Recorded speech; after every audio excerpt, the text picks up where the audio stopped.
Antes que nada, buenas noches y muchas gracias a todos por vuestra presencia. Gracias a la Delegación de Cultura por su colaboración en la organización de este acto, a los medios de comunicación presentes y, sobre todo, gracias a don Sebastián Celestino por aceptar estar hoy con nosotros para darnos luz sobre Tarteso desde sus más recientes hallazgos. Entre los dos, él es la parte científica, pero yo soy la literaria, así que voy a empezar con un texto de Antonio Gala. Decía Antonio Gala en charlas con Troilo lo siguiente: aquí estuvo Tartesos, aquí está aún Tartesos, aquí era el fin del mundo, aquí la Eriteia y la Hesperia, la isla y el país del sol poniente. Pero ¿quién sabe qué es el fin y qué es el principio? Este era el borde del non plus ultra, las columnas que señalaban el fulgor postrero del mundo. Y sin embargo, de aquí nació precisamente el nuevo mundo. Si no tuviéramos los ojos enlegañados, veríamos el deslumbrante templo de la divina luz, donde se adoraba a Venus, la estrella de la mañana y de la tarde.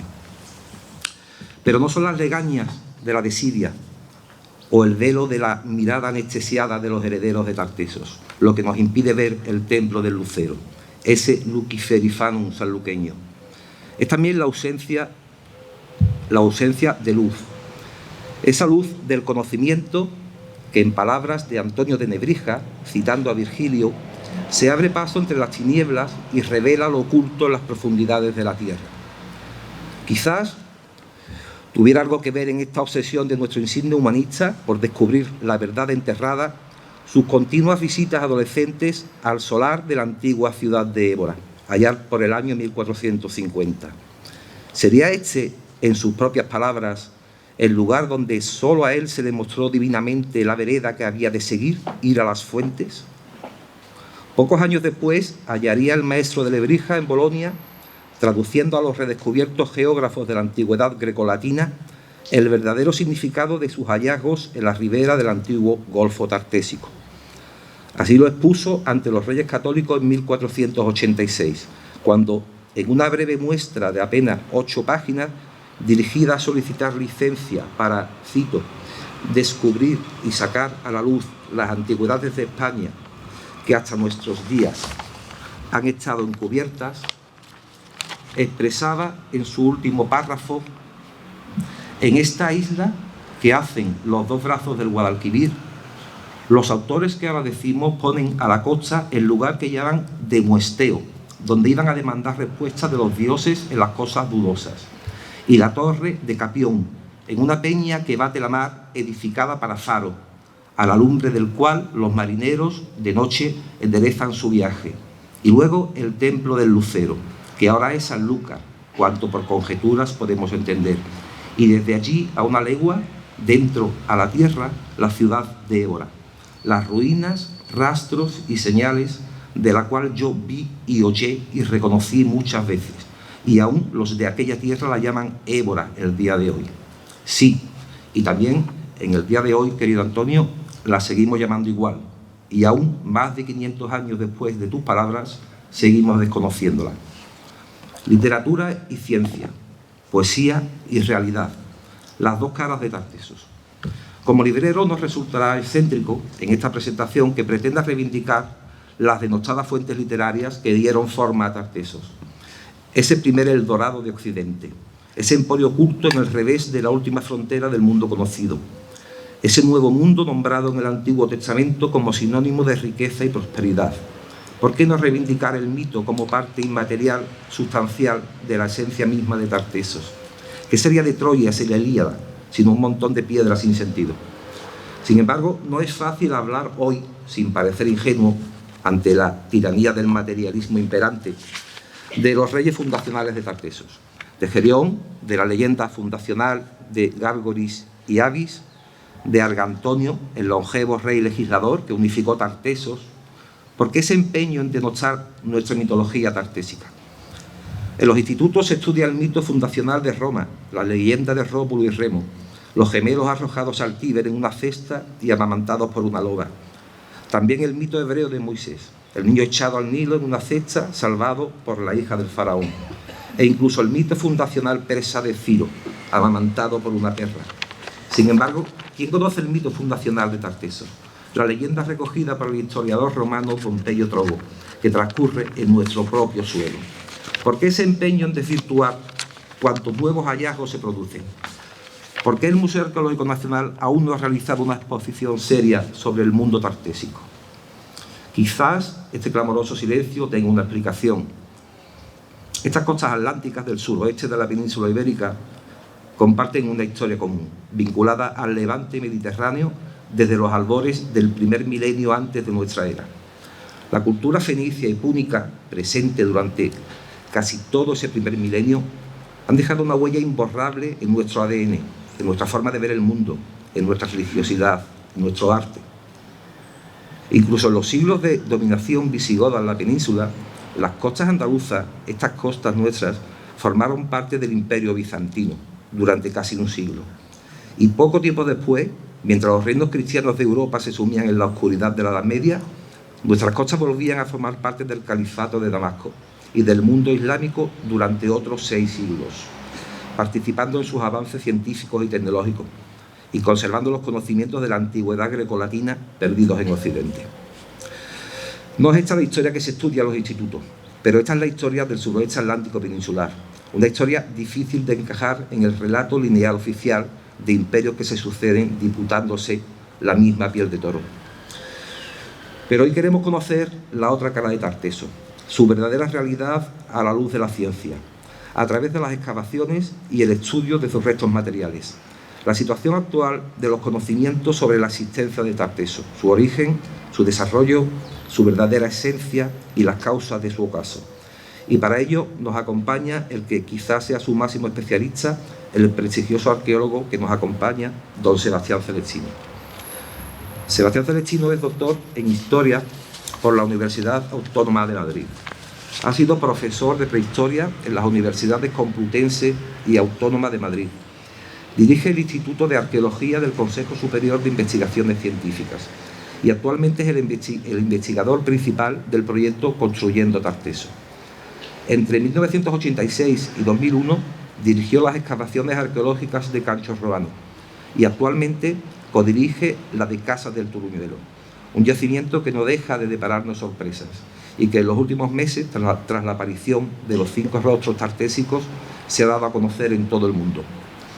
Es un honor contar hoy con su presencia en Sanlúcar de Barrameda. Tiene la palabra don Sebastián Celestino.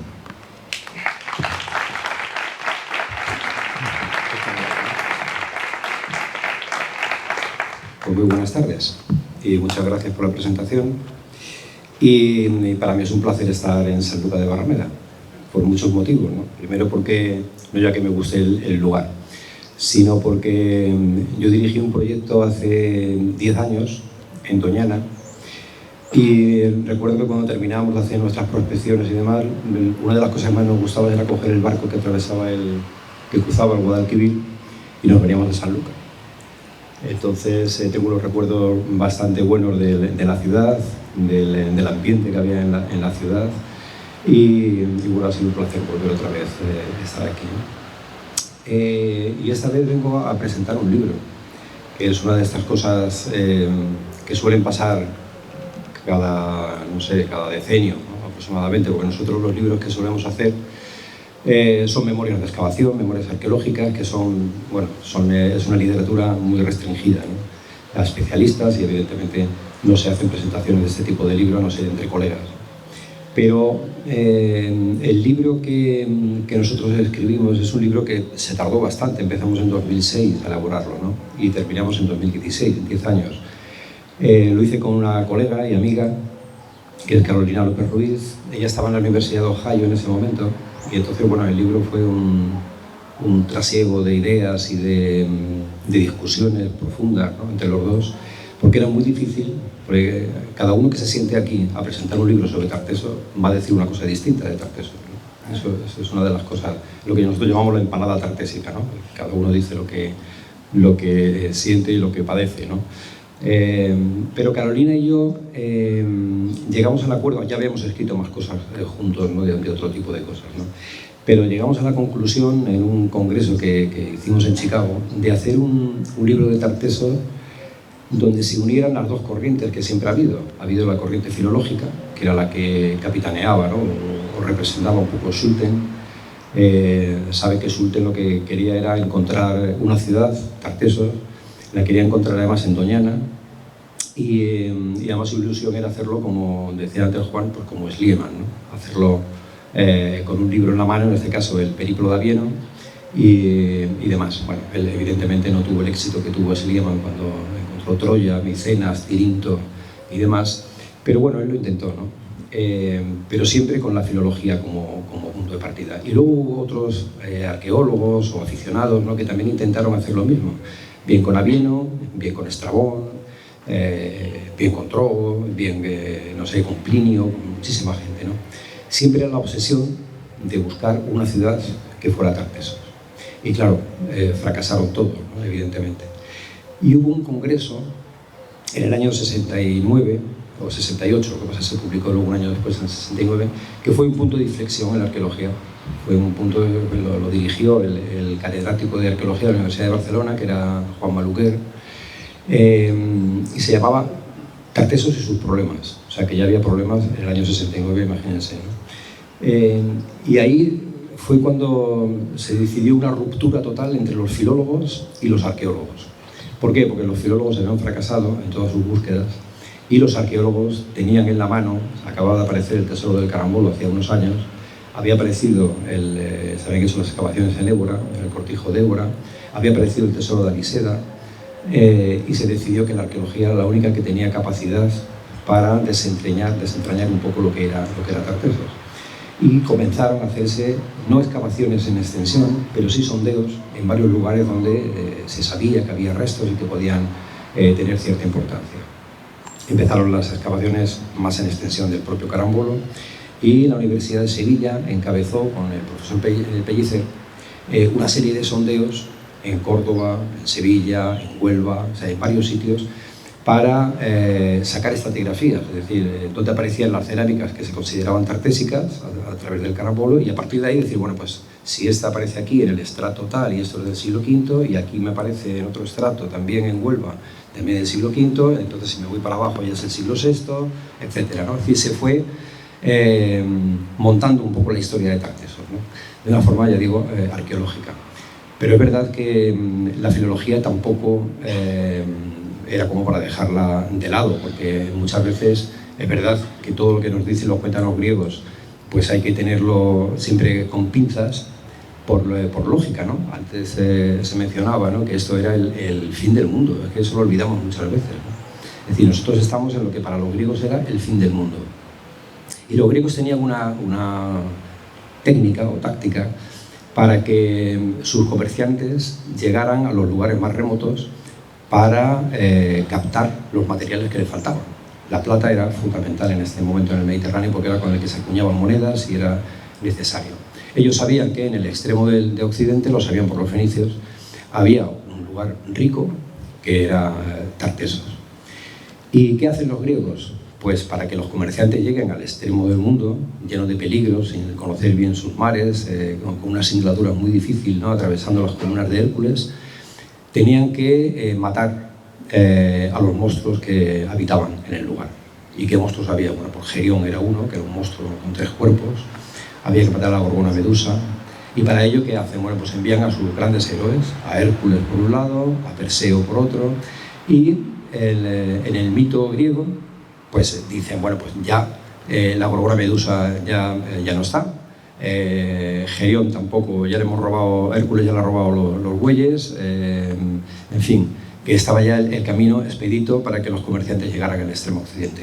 Esto lo utilizaron continuamente los griegos, lo hicieron también con el extremo oriente, o sea, cuando mandan a los argonautas al otro lado del Bósforo era justamente para abrir una ruta comercial que nadie se atrevía a ir porque estaba llena de monstruos, ¿no? Siempre esos mitos, ¿no?, tan exagerados, los griegos son muy exagerados, ¿no?, lo siguen siendo muy exagerados.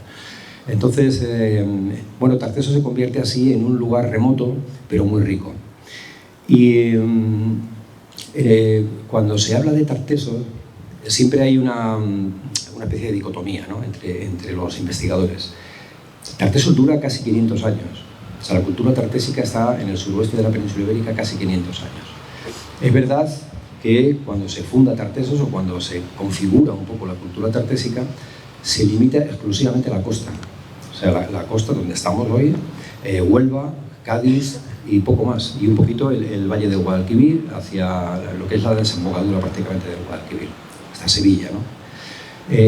Pero claro, eso no dura así 500 años. A medida que va pasando el tiempo, se van incorporando nueva gente, nuevos colonizadores, se necesita más tierra, se van ocupando lugares más al interior de Guadalquivir, hasta que a finales del siglo VII ya empiezan a aparecer algunas necrópolis, poblados y demás en el Guadiana. Y nunca se decía, esto hasta hace poquísimo tiempo, nadie hablaba de Tartesos más allá del medio Guadalquivir aproximadamente, ¿no? Aunque aparecían cosas que eran idénticas. Pero bueno, ahí se hablaba de orientalizante y así se curaba uno en salud, ¿no? Era la forma de delimitar un poco, decir, Tartesos es el sur, lo orientalizante es más para arriba. Pero claro, a medida que pasa el tiempo, la arqueología es inexorable, ¿no? Van apareciendo más necrópolis, van apareciendo más edificios. El propio Maluquer no se atrevió nunca a decir que Canchorroa era tartésico. Él decía que era muy parecido a la cultura tartésica, pero no lograba entender que un edificio de esa naturaleza, un santuario de esa naturaleza, con unos materiales que eran idénticos a los que aparecían en el resto de Tartesos, fuera una cultura tartésica, ¿no? Bueno, con el paso del tiempo esto se ha ido matizando cada vez más, porque las cosas que han ido apareciendo en los últimos años en el Guadiana es la continuación del propio Tartesos, ¿no? Con lo cual, una de las cosas que nosotros queríamos reflejar en el libro era, primero, que la filología y la arqueología podían convivir, no como un matrimonio, pero sí por lo menos como buenos amigos, y que había que remover un poco tanto la cronología de Tartesos como el propio territorio, ¿no? Lo que conformaba Tartesos. Hasta hace prácticamente 2 décadas, ¿no? A principios del siglo, para entendernos, ¿no? Había como dos grandes bloques en la arqueología, dos grandes bloques. Uno, los que pensaban que Tartesos era previo a la colonización, se hablaba del bronce final tartésico, esto ya prácticamente no se usa. Y el otro bloque, que era los que decían que, bueno, que Tartesos no comienza hasta que no llega la colonización fenicia. Claro, el primer bloque, que se llaman indigenistas, ya quedan pocos. Ya es difícil. ¿Por qué? Porque antes de la colonización fenicia no conocemos prácticamente nada. O sea, no sabemos nada. Del siglo IX, por ejemplo, no hay necrópolis, no sabemos cómo se enterraban, no hay poblados. Hay cerámica bruñida, pero bueno, es cerámica, no deja de ser un material que se comparte, que se comercia con él, pero nada más. No sabemos nada. Y cuando los que eran profenicios o por colonización fenicia, ¿no? Ponen las cartas sobre la mesa, dicen, bueno, vamos a ver, es que cuando llegan los fenicios, bueno, esto también lo decimos nosotros en el libro, ¿no? Cuando llegan los fenicios, se pasa de la cabaña. Lo único que conocemos antes de Tartesos es que había cabañas circulares, ovales, donde vivía la gente y demás, ¿no? Cuando llegan los fenicios comienza a aparecer la casa cuadrangular, ¿no? La casa ortogonal, ¿no?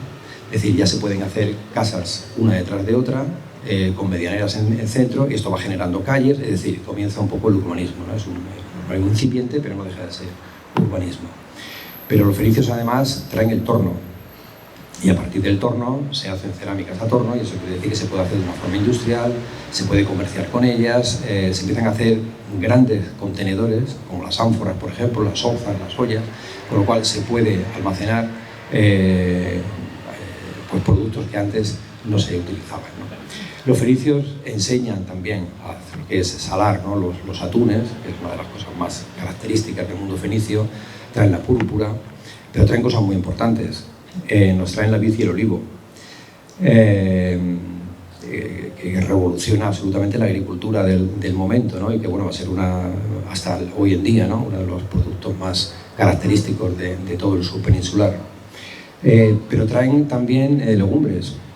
Están los garbanzos, las lentejas, los guisantes, y cosas tan importantes como el burro, por ejemplo. Nadie sabe que el burro lo trajeron los fenicios, ¿no? Venían en los barcos, igual que los españoles llevaron caballos a América, los fenicios trajeron el burro. ¿Y esto qué significa? Pues que la rotulación de la tierra, el transporte, la tracción, etcétera, revoluciona un poco todo eso. Pero es que también traen el hierro. Entonces el hierro, claro, sirve no solamente para hacer arados de hierro, sino también para la explotación.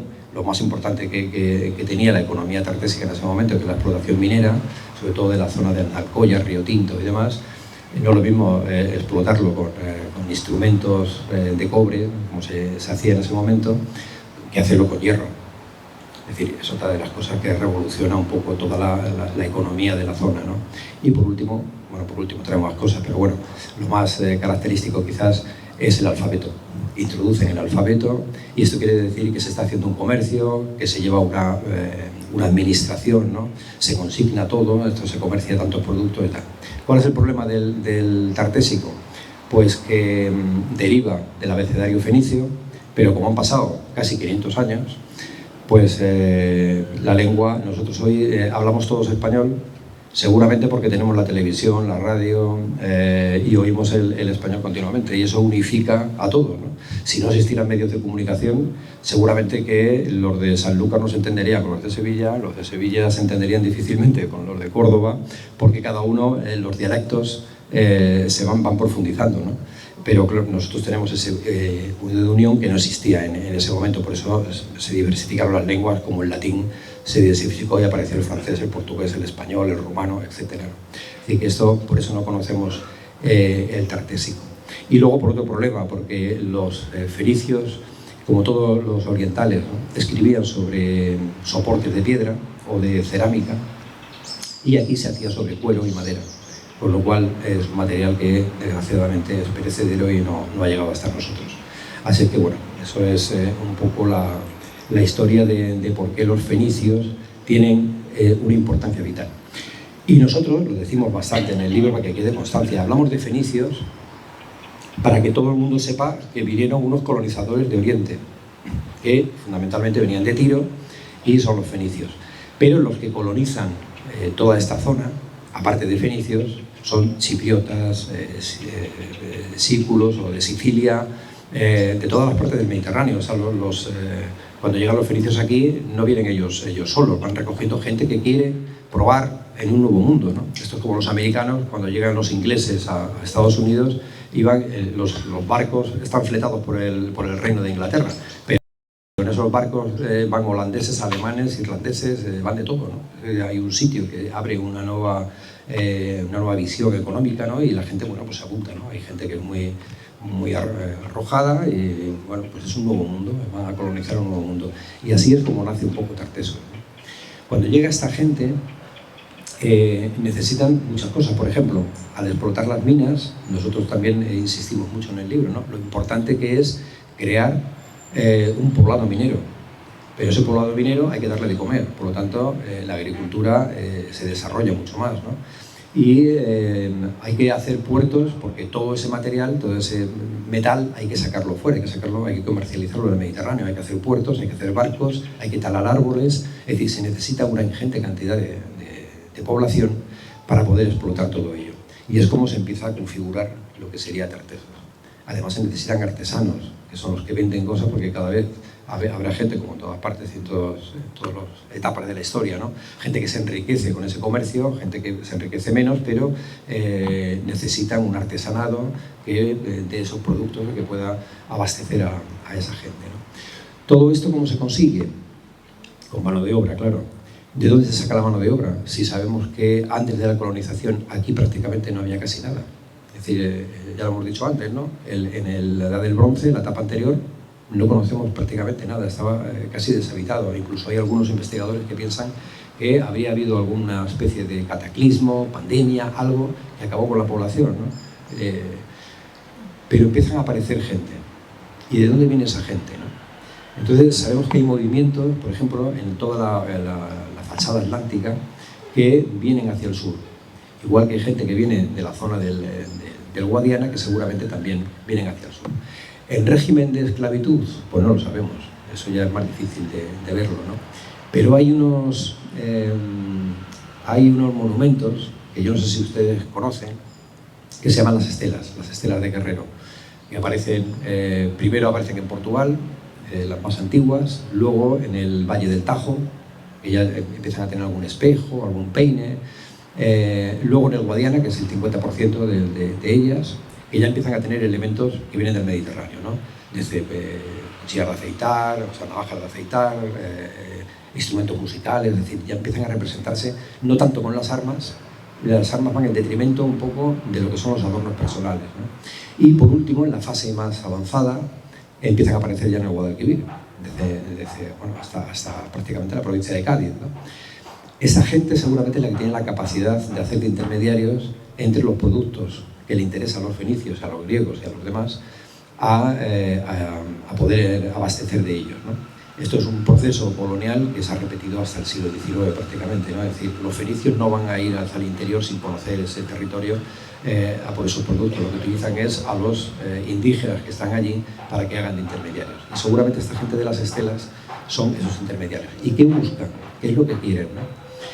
Pues hay un elemento fundamental que es el oro. Hoy ya no se explota oro. En toda la península ibérica prácticamente ya no hay oro. Antes había mucho oro aluvial, sobre todo en algunos ríos como el Miño, el propio Tajo. Bueno, están las famosas minas, ¿no?, de las médulas en León, es decir, que son lugares que se han explotado durante mucho tiempo y seguramente ese oro les interesa. Ellos cuando llegan aquí lo único que ven son grandes tesoros de oro repartidos por todas partes. Bueno, esta gente tiene mucho oro, ¿no? Entonces vamos a comerciar con ello. Y hay otro elemento fundamental que se habla poco de él, pero que se utiliza mucho, ¿no? Y nosotros le dedicamos también bastante parte a este capítulo, ¿no?, que es el del estaño. El estaño, el bronce que existía en ese momento en el Mediterráneo, es un bronce binario que se llama, ¿no?, que es solamente cobre y estaño. Cuando se empieza a meter el plomo, digo, es cuando se hace, bueno, ya un bronce realmente resistente y demás, pero el estaño era fundamental y no lo hay en muchas partes del Mediterráneo.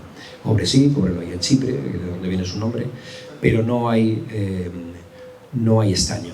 Entonces, el estaño que está circunscrito fundamentalmente a toda la cornisa atlántica es lo que buscan. Y para ello tienen que buscar intermediarios que les traigan desde la zona de Galicia, el norte de Castilla y León, pero también del estrecho de Cornualles, de las Islas Británicas y demás, que es donde viene el estaño. Por lo tanto, es un elemento fundamental. Hay otro que es muy reciente, se ha descubierto recientemente y cada vez parece que es más evidente, ¿no?, su necesidad, que es el cinabrio. El cinabrio sirve para acopelar la plata, entre otras cosas, y era necesario también para ese comercio, ¿no? Sabemos que hay buena parte de las minas de Almadén, donde se han hecho investigaciones que sí que hay explotación de cinabrio, parece que mucho antes de los romanos, y hay otros elementos, ¿no?, que nosotros, bueno, no, es muy difícil de ver. Seguramente que también hay pieles y otro tipo de productos que abastecen a ese mundo fenicio. Y esto explica el que de una forma tan antigua, por ejemplo, aparezcan elementos fenicios pues en el Tajo, como la famosa tumba del Carpio, ¿no?, que es una tumba magnífica de una madre con un hijo que acababa de parir, murieron y se desentierra. Entonces, cuando se le hizo el ADN, se ve que es alguien que viene del Mediterráneo, ¿no? Seguramente es lo que se ha llamado la novia vendida, ¿no?, esa conexión que hay para hacer pactos con los indígenas de casar a fenicias con indígenas, ¿no?, o viceversa. Y esto, bueno, es una cosa que también se está viendo, ¿no? Ahora que está muy avanzado todo lo que son las analíticas de ADN, vamos a ir viendo cómo van a ir apareciendo gente mediterránea hacia el interior peninsular. Y esto es un poco lo que queríamos nosotros plasmar, ¿no?, en el libro, que es una forma de ver el territorio de una forma distinta, ¿no? Porque si decimos que Tarteso se circunscribe exclusivamente a la costa, a lo que siempre se ha dicho, estamos negando que se han podido expandir o que han podido tener éxito comercial en 500 años. Y esto es difícil de entender, ¿no? ¿Qué ha pasado en los últimos años? Bueno, porque el Guadiana ha dado sorpresas muy grandes, ¿no? Y claro que ser del Turiñuelo es una de las grandes sorpresas, ¿no? Nosotros cuando empezamos la excavación del Turiñuelo ya sabíamos que era un edificio que era muy parecido a Canchorrón y que nos íbamos a encontrar el mismo problema. ¿Cómo le llamábamos? ¿Cómo denominábamos aquello, ¿no?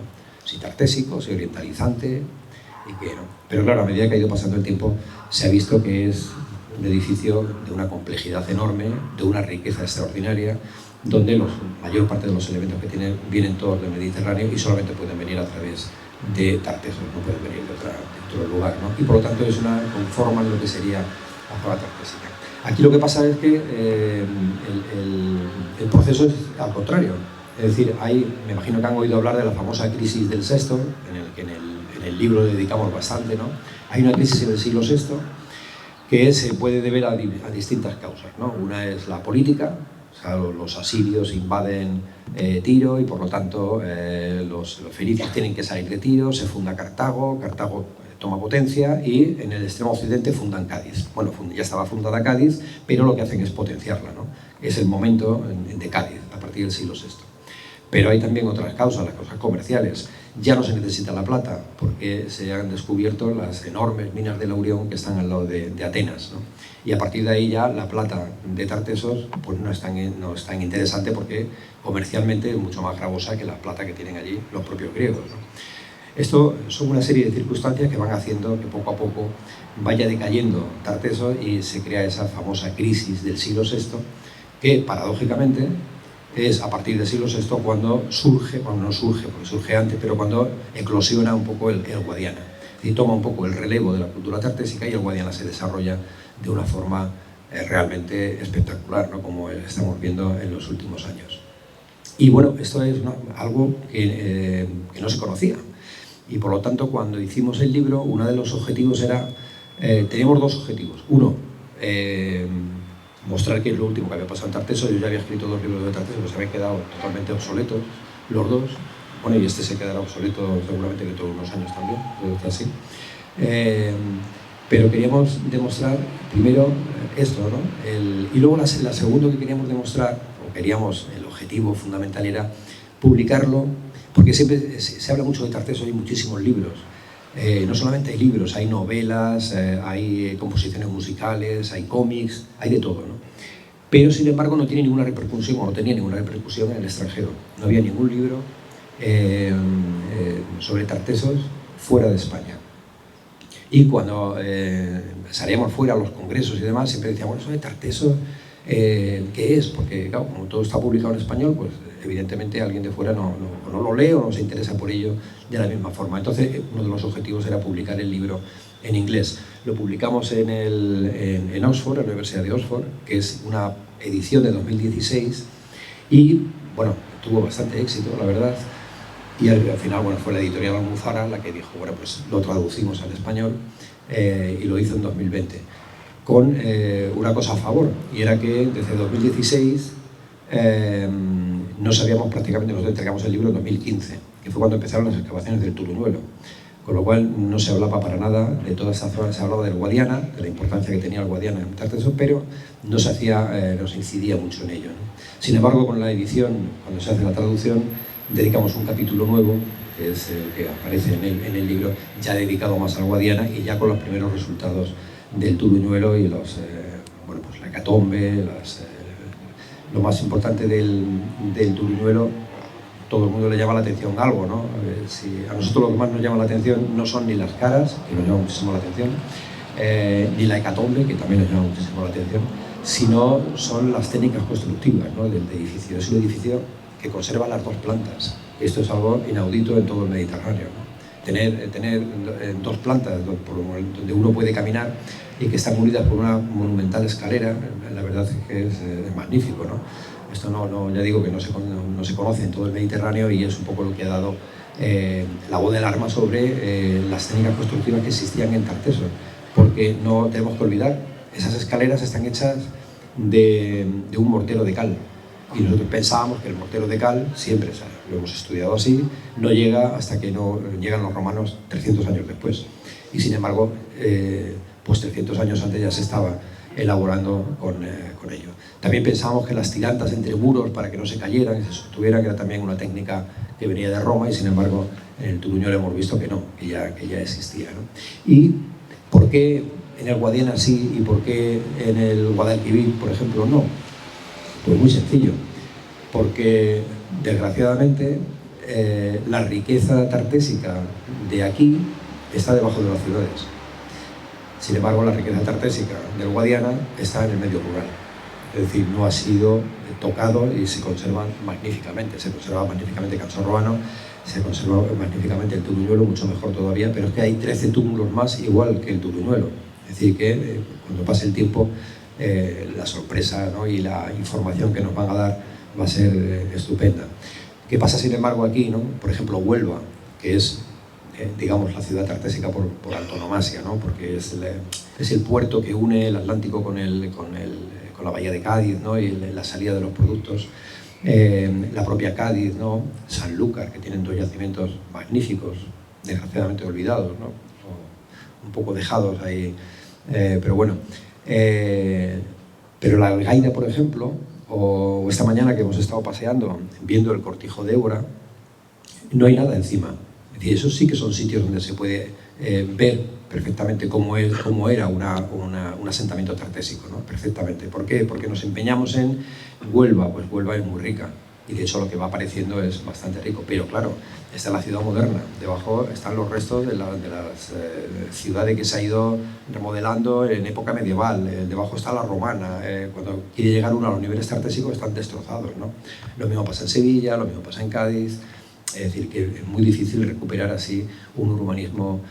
Cuando aparece un yacimiento de la importancia, por ejemplo, del Carambolo, en el cerro del Carambolo, en Camas, pues claro, aparece un santuario en unas condiciones magníficas. Desgraciadamente, bueno, pues ha acabado como ha acabado, ¿no? Pero no tiene ninguna construcción encima, por lo tanto se ha podido sacar una información estupenda, ¿no? Y es una pena, ¿no?, porque realmente Tartesos siempre ha sido un símbolo, ¿no?, de Andalucía, un símbolo de los ancestros, ¿no?, del origen, y tener algún yacimiento de esa naturaleza, ¿no?, pues el Carambolo quizás es el más significativo, ¿no?, pues da un poco de pena, ¿no?, porque se le podía sacar una magnífica información como los yacimientos que tenemos aquí en Sanlúcar, pero digamos, yo tampoco quiero ser aquí el negativo, es decir, que bueno, que todo llegará, ¿no? Me imagino que algún día alguien pondrá, no orden, pero sí un poco de sentido común, ¿no?, a lo que es el origen realmente de la cultura, ¿no?, de esta zona. Otra de las preguntas que nos hacíamos en el libro, y que nos hace mucha gente, y antes Juan me lo preguntaba, ¿no?, era por qué le llamamos Tarteso y no Tartesos en el...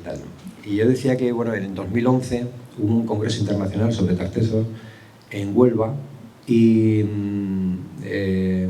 la verdad es que fue un congreso bastante interesante, ¿no?, porque los organizadores unieron historiadores, filólogos y arqueólogos y acabamos bien. Entonces hicimos entre todos una especie de memorándum y en el cual los filólogos, no les falta razón, decían que si nosotros hablamos en castellano o en español, tenemos que decir Tarteso, que es como se dice en español, y Tartesos o Tartesos es el nombre griego, ¿no? Por lo tanto, yo ponía el ejemplo antes, ¿no?, es como si nosotros habláramos de London en vez de Londres, ¿no? Si hablamos en castellano tenemos que decir Tarteso y es una concesión que hacemos a los filólogos para que no estén los pobres deprimidos. Otra cosa es, y también hay mucha polémica sobre ello, ¿no?, ¿por qué Tartesos? O sea, ¿de dónde viene el nombre, ¿no? Y los griegos siempre han enredado mucho en la historia, ¿no? Quizás cuando uno domina, pues tiene la capacidad también de llevar el ajo a su sardina, ¿no? No lo sabemos, no sabemos cuál es el origen o la raíz. Parece que es un nombre indoeuropeo, que ellos oyeron quizás y lo transformaron a un nombre suyo, ¿no? Lo helenizaron el nombre, ¿no?, por decirlo de alguna forma. Pero en realidad no sabemos qué significa Tartesos, aunque hay algunas hipótesis, pero no son muy potentes, ¿no? Ellos, hay que tener en cuenta que los griegos, por ejemplo, nunca llaman por su nombre a la gente que hay por el Mediterráneo. Ellos, por ejemplo, hablamos de los fenicios, pero los fenicios no se llamaban a sí mismos fenicios. Los fenicios son los foenioquei, que llaman los griegos, pero los fenicios a sí mismos son cananeos, ¿no?, que son como aparecen en la Biblia. Entonces, bueno, al final nadie dice, y vinieron los cananeos, no, los fenicios, y así se ha quedado, ¿no? O hablamos de los etruscos. pero los etruscos se llamaban los Rasana y nadie les llama Rasana, les llama etrusco porque se lo pusieron los griegos y así se han quedado. Entonces, bueno, pues Tarteso le pasa igual, ¿no? Nos pusieron Tarteso y no sabemos si es que venía de alguna raíz especial o le dejaron algún nombre, no lo sabemos, ¿no? Pero Tarteso puede ser, esa es otra de las cuestiones, ¿no? Es decir, ¿por qué, cómo consideramos Tarteso en la historiografía, ¿no?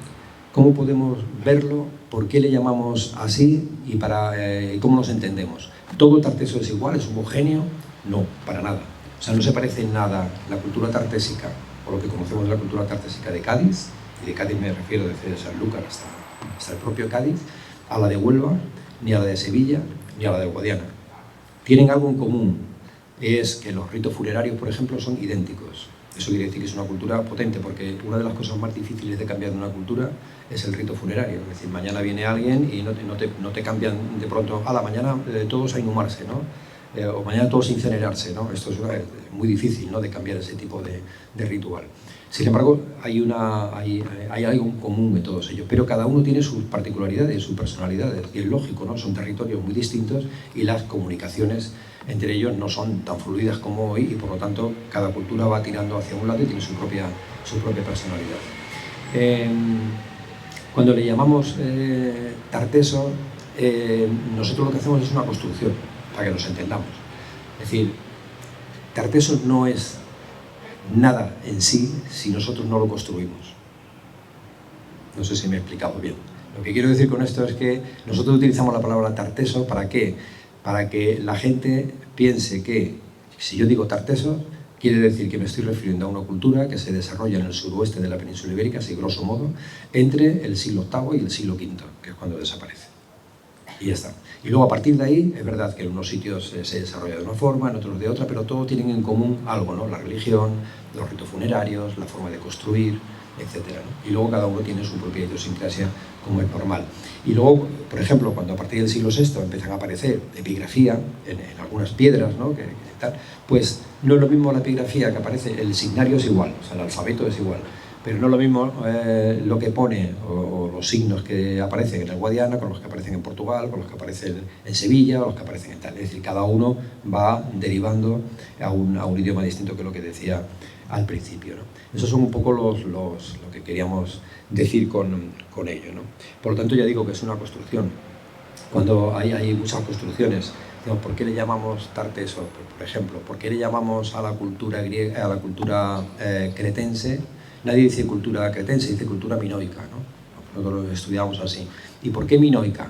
Bueno, pues porque hay un mito griego que es Minos, que es el rey de Creta, que tiene un minotauro, que se come a tantas doncellas atenienses cada tantos años, y como Minos es el rey más famoso de Creta, pues se le llama cultura minoica.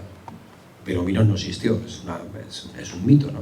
Pero bueno, todos nos entendemos cuando decimos cultura minoica, ¿no? Pues lo mismo pasa con Tartesos. Todos nos entendemos con Tartesos si es un territorio acotado, el suroeste, y una cronología también acotada, que ya digo que es del siglo VIII aproximadamente, aunque hay cosas más antiguas en Huelva y en Málaga incluso, ¿no?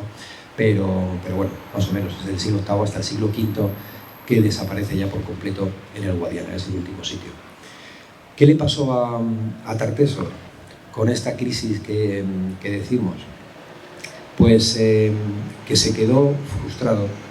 Es decir, Tartesos tiene una época inicial que nosotros le llamamos periodo oriental. ¿Por qué? Porque es cuando llegan todos los colonizadores de Oriente, por lo tanto se organiza así, ¿no? Es un periodo oriental. Luego hay un periodo pleno, que es el periodo pleno de todas las culturas, que es cuando se empieza a desarrollar, cuando ya conocemos los grandes edificios, las ciudades que se empiezan a construir, etc. Y cuando llega el periodo clásico, que es lo que pasa en Grecia, lo que pasa en el mundo etrusco, pues aquí desaparece. Es decir, si hubiera seguido a partir del siglo V desarrollándose, pues tendríamos, no digo que esto hubiera sido Atenas, ni siquiera la cultura etrusca, no lo sé, ¿no?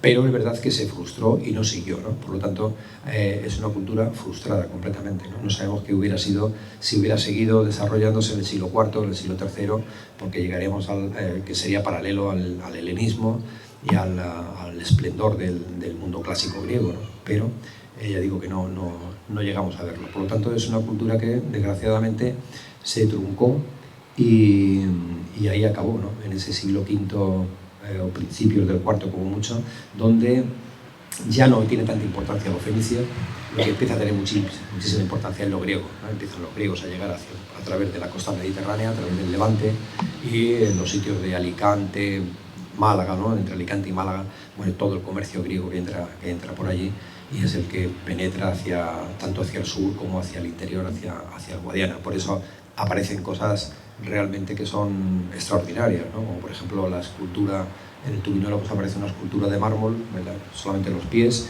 de una magnífica escultura de mármol que está hecha con mármol del Pentélico, que es la montaña que hay al lado de Atenas, con la que se construyó todo el Partenón, el Cteion, etc., ¿no? ¿Y cómo puede llegar algo así hasta el interior del Guadiana, que no habría en otras zonas de Tartesos, ¿no? Que no conocemos?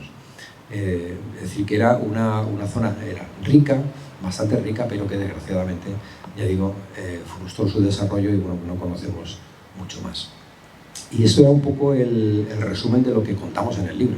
Es decir, hay capítulos que son algunos más técnicos, otros menos técnicos, como todo, ¿no? Es difícil, porque una de las cosas más difíciles que hay, nosotros cuando escribimos artículos científicos, pues nos sentamos, son 15 o 20 páginas como mucho, muy sesudas, y la leemos entre 4 o 5, ¿no? Pero cuando te encargan algo de cara al público, la cosa se complica. De hecho, en este libro no lo hemos hecho, porque lo ha revisado más gente, ¿no? Entre ellos el propio Pimentel, ¿no? Le echó un vistazo y demás, más que nada para que no nos pasáramos con los términos, ¿no? Pero yo cuando escribía los libros anteriores se lo daba a amigos míos, a colegas, que eran de historia contemporánea, tenía uno que era abogado, que se lo leyeran. Y entonces ya me ven diciendo, oye, esta palabra yo no la entiendo, ¿no? ¿Qué es? Entonces yo digo, claro, yo estoy tan acostumbrado a decirla que pienso que todo el mundo sabe qué es, ¿no? Y entonces muchas veces te viene bien. Por eso digo que es muy difícil hacer un libro de divulgación de este tipo, ¿no? Para poner los pies en la tierra y no utilizar un vocabulario lo más comprensible posible, ¿no? Ese es un esfuerzo que hacemos todos y creo que estamos obligados a hacerlo. De hecho, a nosotros en el Consejo de Investigación Científica nos obligan todos los años a presentar divulgación científica, para que nos acostumbremos, porque si no acabamos hablando entre nosotros solos, ¿no? Y esto es complicado. Es mejor que la gente participe y demás, como yo espero que si alguien tiene alguna pregunta o algo más, porque yo por mi parte un poco he hecho la síntesis de lo que sería el libro, de lo que cuenta, ¿no? El libro. Nada más, muchas gracias.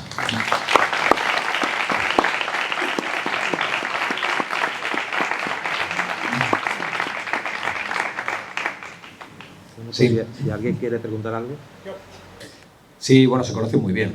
Este es otro de los temas, que cuando hablamos de Tarteso, que siempre se habla de la leyenda, luego del mito, pero de la realidad se habla poco, y sabemos muchísimo de Tarteso, ¿no? Y una de las cosas que más conocemos, desde luego, son los ritos funerarios, ¿no? No sabemos cómo eran los ritos anteriores.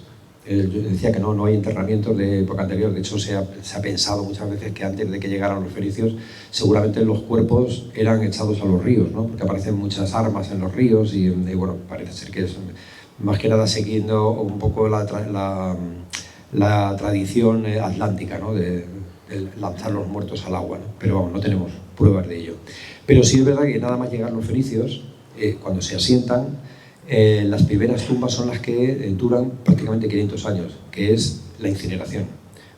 Y para ser más exacto, la cremación, porque no tenían hornos como hoy que hicieran cenizas. Lo que te hacían era cremar y por lo tanto recogían los huesos hacen una especie de habitáculo en el suelo donde se quema al muerto. Luego los restos de esos huesos se meten en una urna y esa urna se entierra en el suelo. Y una vez enterrada la urna, dentro de ella se echan los elementos de adorno personal, es decir, anillos, pendientes y demás, y luego, bueno, pues la familia lo que hace es, en un habitáculo que se llama silicernium, es echar y quemar la comida que se hace una especie de homenaje al muerto, y luego se le dejan allí un poco también de regalos para el más allá, ¿no? Se dejan ánforas con vino, ollas con cereales, etcétera, ¿no? Para ese viaje al más allá. Señor Suazo, hay una versión de que las ciudades cartésicas existían a todo lo largo del Mediterráneo. Si eso es así, ¿cuál sería la primera? Bueno, Tarteso se restringe solamente al suroeste, es decir, que el resto del Mediterráneo no podemos hablar de Tarteso, podemos hablar del nacimiento de la cultura ibérica, que es otra historia, ¿no? Es mucho más enrevesada, pero de la que también conocemos mucho más, ¿no? No, la primera fundación, donde están los restos más antiguos de la colonización, son en Huelva. Es en la calle Méndez Núñez de las Monjas, en una obra que se hizo enorme. Aparecieron restos del siglo IX, ¿no? De finales del siglo X, pero bueno, sobre todo del IX, ¿no? Que deben ser de los primeros barcos que llegaron de colonizadores al lugar, ¿no? Huelva tiene una particularidad, y es que no fue nunca colonia fenicia. Los fenicios se asentaron en el sitio, comerciaban con los indígenas que vivían allí, pero no fundaron una colonia, como fundaron en Cádiz o como fundaron en otros lugares del Mediterráneo, ¿no? ¿Por qué? Porque Huelva ya de por sí era un emporio fuerte. Controlaban el metal y por lo tanto no necesitaban una colonia que les organizara la vida. Ellos lo que hacían era intercambiar los metales con lo que traían los fenicios, pero nunca llegaron a fundar colonia. Vamos, la más antigua históricamente siempre ha sido Cádiz, ¿no? Pero no es así. Gracias. Una pregunta, ¿esta forma de amortizar edificios con arcilla y tal, es algo propio solo del Guadiana o es algo propio también, por ejemplo, en esta zona? Donde se ha documentado ha sido en el Guadiana. No sabemos si aquí también se hacía, ¿no? Un lugar donde se podía haber visto era en el Carambolo, por ejemplo, ¿no? Pero si el santuario también había sido amortizado de esa forma, ¿no? Pero no parece, porque en el Carambolo, en la última fase, lo que hay es un abandono. Se lo llevan prácticamente todo, salvo el tesoro. El tesoro aparece en un hueco, es como si hubieran dicho, bueno, a lo mejor volvemos un día, vamos a dejarlo aquí, que no nos lo roben, pero no volvieron a por él, ahí se quedó, ¿no? Pero luego no hay mucho material, no hay un material tan rico como los demás. Los otros sí, los otros se amortizan, se queman, además es un ritual muy, muy complejo, ¿no? Primero deciden, no sabemos por qué, pero deciden abandonar el edificio. Para ello hacen un sacrificio de animales. En el caso del Turiñuelo es enorme, es la famosa hecatombe, ¿no? De casi 100 animales sacrificados. En Cachorrón también hay 40 y tantos animales sacrificados. Luego hacen un gran banquete donde se consume muchísima carne también, y además con la vajilla de lujo, con los vasos griegos y demás. Y una vez que se hace todo ese ritual, se decide incendiar el edificio. Se incendia y claro, al incendiarse los techos de madera caen, amortiza todo el lugar y luego se rellena todo de tierra y por último le echan una capa de arcilla que puede tener entre 10 y 15 centímetros, o sea que es una cosa así, no es muy grande, pero lo sellan, lo dejan sellado, ¿no? De hecho lo dejan tan bien sellado que han estado 2500 años que han pasado desapercibidos, ¿no? Hasta que hemos llegado nosotros a reventarlos, pero han aguantado perfectamente. Es un ritual que no sabemos si se hacía en el resto porque no tenemos yacimientos de esa naturaleza. Yo es que tengo en mente turuños que hay, por ejemplo, en la zona de los Alcores, cerca de Carmona y tal, como Alcaudete. No sé si eso... Sí, lo que pasa, hay un sitio creo que está en la provincia de Córdoba, que se llama Montemayor, que parece que detectaron una capa de arcilla también en la zona superior, pero bueno, no hay una constancia de que se haya podido documentar arqueológicamente, ¿no? En el Guadiana sí, se ve bien, no en todos los edificios, porque hay otro excavado que se llama La Mata, que funciona más como un almacén, sobre todo con muchas ánforas, parece que es un sitio de distribución, ¿no? Comercial, y este no, este se abandonó y punto, ¿no? Es más los lugares que tienen un sentido religioso fuerte. No, que yo sepa no. Lo que sí que hay es una enorme cantidad de material que yo me he quedado estupefacto cuando he visto la cantidad de material que hay, muy triturado, muy rodado, ¿no? Se nota que han pasado muchos tractores y demás, pero no parece que sean de una necrópolis, parece que deben ser de un pequeño poblado o de un gran poblado, claro, no sabemos, ¿no? Pero, o a lo mejor es un edificio tipo Carambolo. El hecho de, eso ya lo dijo Carriazo, ¿no? Cuando hizo el sondeo, ¿no? El hecho de que apareciera el tesoro de Évora pues lo puso en relación con el tesoro del Carramol y dijo, bueno, pues aquí también hay una especie de edificio, de poblado pequeño, ¿no?, en torno a él, pero no hay, que sepamos, no hay restos de huesos, ni de cenizas, ni de nada.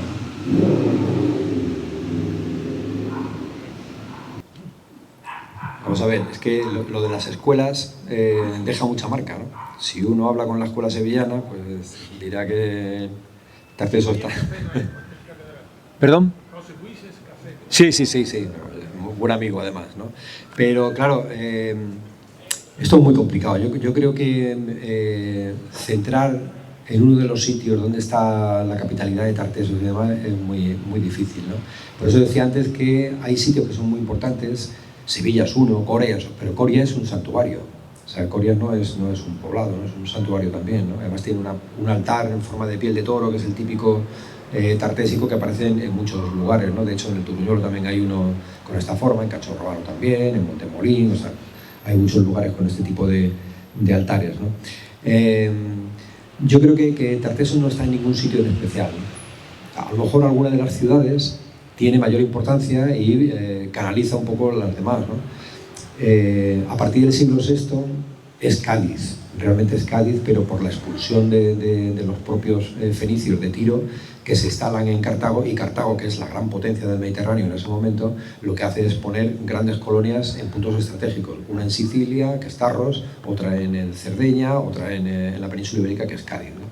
Pero claro, eso ya es en los últimos momentos de Tarteso, ¿no? Bueno, yo con el Turuñuelo tengo ya bastante. No me da la vida para él, ¿no? Pero no, yo lo que decía era que aquí en Sanlúcar hay dos yacimientos importantísimos, que son el Cortijo de Évora, porque es en la tradición. O sea, yo cuando estudiaba en la facultad, esto hace ya en el Paleolítico Superior, ya se hablaba del Cortijo de Évora y se hablaba de la Algaida, ¿no? Es decir, que son dos yacimientos de una importancia sin duda trascendental para entender un poco cómo se ha desarrollado el mundo tartésico en lo que es la desembocadura de Guadalquivir, que es un punto fundamental, es por donde salen todos los productos hacia el Mediterráneo, ¿no? Aquí. Entonces, claro, yo no me puedo meter en cuestiones de valorar, ¿no?, la importancia que tiene. Evidentemente que tienen importancia, ¿no? Ahora, esto son cuestiones de cultura, de política cultural, vamos a decirlo así. Pero claro que merece la pena, evidentemente. Mira, le voy a poner un ejemplo, punto de política cultural. Nosotros cuando nosotros hicimos en el Turuñuelo, en el 2014 hicimos un sondeo, nada más, porque lo que pretendíamos era ver cómo era el paisaje en la antigüedad. Y entonces lo que hacíamos son unas columnas donde a través del polen, de la semilla, pues puedes reconstruir qué paisaje había en aquel momento, ¿no? Y fue cuando nos encontramos con unos muros impresionantes y demás, y pedimos un permiso de excavación. Nos dieron el permiso de excavación y ya empezaron a aparecer la primera habitación, con la bañera, con etcétera, etcétera. Decisión de la Dirección General de Patrimonio en aquel momento, cuando lo vieron, ¿no? Claro, ellos van con una calculadora, ¿no? Una calculadora, y dicen, bueno, excavar esto me va a costar tanto, protegerlo me va a costar tanto, cubrirlo tanto, vigilarlo tanto, cerrarlo tanto, imposible. Se cierre, ¿no? Lo tapáis y se acabó, ¿no? Bueno, en ese momento hubo un cambio de gobierno, y el que viene, o sea, muchas veces son las personas, ¿no? En este caso, el que viene lo vio claro, ¿no? Dice, no, esto no es un problema, es una oportunidad, ¿no? Y entonces se dio la vuelta a la tortilla, ¿no? Es decir, no, esto hay que excavarlo, hay que ponerlo y tal. Entonces, por eso digo que algún día a lo mejor aquí viene alguien con luces, ve la importancia que tiene el lugar y la importancia que puede darle al propio municipio, y tira para arriba, ¿no? Ojalá.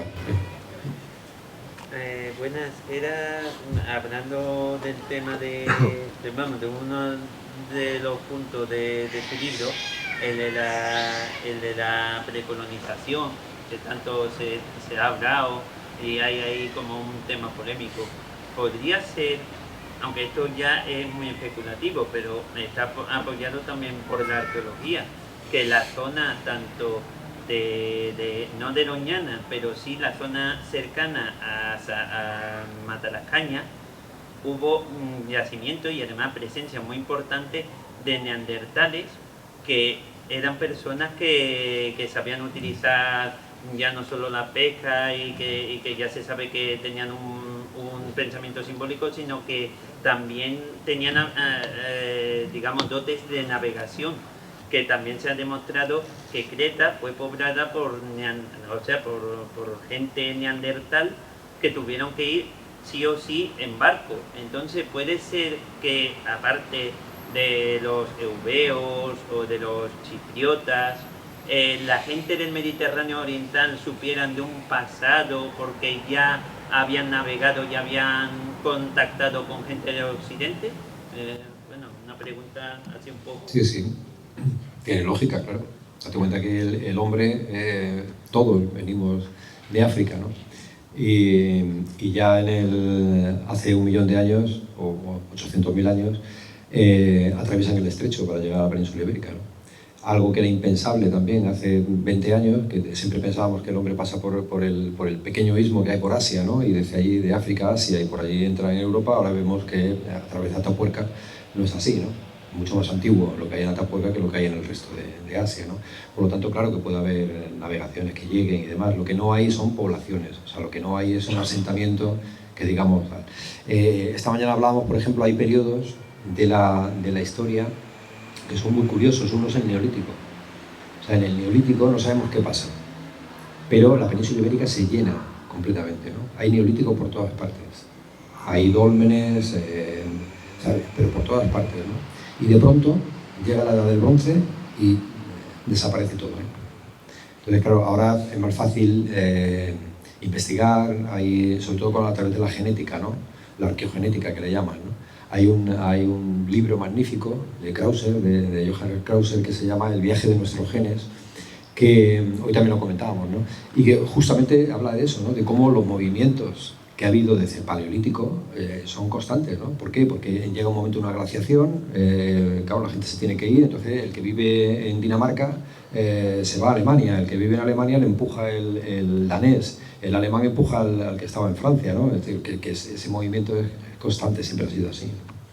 Sí, y de hecho en la precolonización, de hecho hay algunos elementos que son previos a la llegada de los fenicios. Lo que pasa, por ejemplo, los micénicos, ¿no? Hay cerámicas micénicas en Granada y demás, es decir, seguramente llegó algún micénico, ¿no? Y los fenicios pues oirían en algún lugar que aquí pues había riqueza, porque si no llegan hasta el quinto demonio, ¿no? Ahí también está la cultura de los millares, Gorace, sí, claro, ¿no? claro.